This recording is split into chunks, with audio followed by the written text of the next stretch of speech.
In this Adobe Premiere Pro tutorial, we're going to understand how to use source patching correctly. This is one of the most important features when working with the source monitor and inserting clips into the timeline. Let's begin. Look at the left side of your timeline panel. You'll see labels like V1, V2 for video tracks. These are your source patching controls.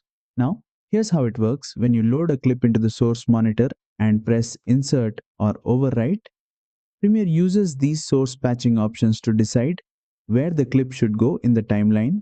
For example, if your video patch is set to V1, the clip will be inserted on track V1.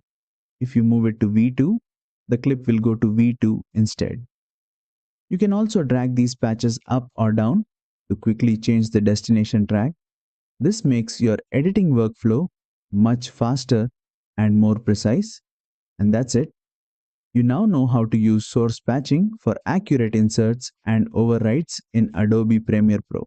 If this tutorial helped you, don't forget to like, share, and subscribe for more Adobe Premiere Pro tutorials.